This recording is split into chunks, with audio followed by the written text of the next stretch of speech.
ABN news के top 10 खबरों में आपका स्वागत है। आइए रुख करते हैं देश की कुछ प्रमुख। मतदान खत्म होने के बाद अब 4 जून को लोकसभा चुनाव का रिजल्ट आने वाला है, जिसे लेकर राजद कार्यालय में चहल पहल काफी बढ़ गई है। वहीं बक्सर में एग्जिट पोल आने के बाद राजद कार्यालय में कार्यकर्ताओं की भीड़ अच्छी खासी देखने को मिली। दिल्ली में तापमान में कुछ कमी आने से बिजली की मांग में कमी दर्ज की गई है, तो वहीं इस वर्ष मई में ही गर्मी पड़ने का रिकॉर्ड टूट गया है। दिल्ली के कई क्षेत्र में तापमान 50 डिग्री सेल्सियस के आसपास पहुंच गया था। लू का भी प्रकोप बना रहा और इस कारण बिजली की मांग में भी बढ़ोतरी की गई है। आपको बता दें कि 22 मई को अधिकतम मांग 8000 मेगावाट पहुंच गई थी।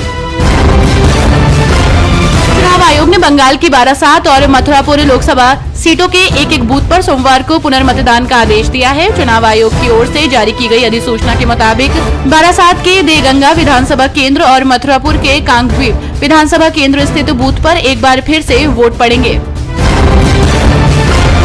लोकसभा चुनाव 2024 के सभी चरणों के मतदान हो चुके हैं। वोटों की गिनती 4 जून को होने वाली है। गुजरात की हाई प्रोफाइल सीट राजकोट से बीजेपी ने इस बार मोहन कुंडारिया का टिकट काटकर केंद्रीय मंत्री पुरुषोत्तम रूपाला को मौका दिया है, तो वहीं बीजेपी को रोकने के लिए कांग्रेस ने खास रणनीति तैयार की है।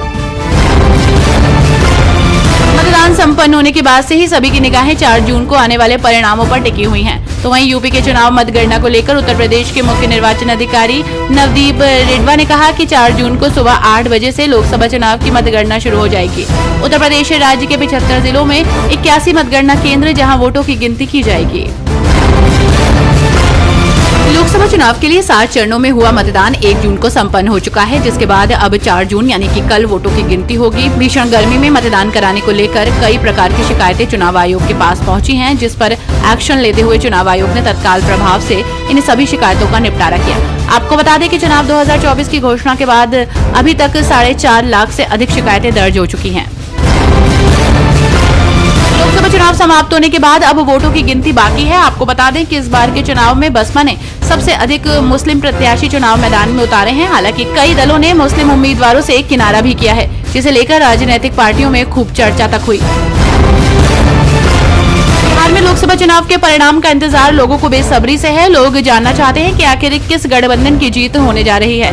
इंडिया गठबंधन और एनडीए दोनों जीत के अलग अलग दावे कर रहे हैं और ऐसे में 2 सीटों पर सबकी निगाहें बनी हुई हैं, और वो है बिहार की जानी मानी पाटलिपुत्र लोकसभा सीट और पटना साहिब लोकसभा सीट, जिसे लेकर चर्चाओं का बाजार काफी गर्म है।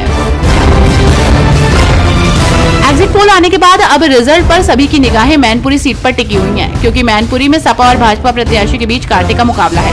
मैनपुरी लोकसभा सीट जीतना भाजपा के लिए इस बार भी एक सपने जैसा है। इस बार के चुनाव में गृह मंत्री से लेकर सीएम योगी तक ने मैनपुरी में चुनाव प्रचार भले ही किया हो, मगर खबरों के मुताबिक जीत के मुकाबले में पूर्व सीएम अखिलेश यादव ही सामने रहेंगे। पीएम मोदी ने देशवासियों के नाम लेख साझा किया है। वोटिंग के अंतिम चरण से पहले पीएम कन्याकुमारी में 3 दिवसीय आध्यात्मिक यात्रा पर गए थे, जहां उन्होंने ध्यान साधना की। इस साधना के बाद से पीएम मोदी ने ध्यान से जुड़े अनुभवों को लेख के माध्यम से बताया कि इतने बड़े दायित्वों के बीच ऐसी साधना कठिन होती है, लेकिन कन्याकुमारी की भूमि और स्वामी विवेकानंद की प्रेरणा ने इसे सहज बना दिया।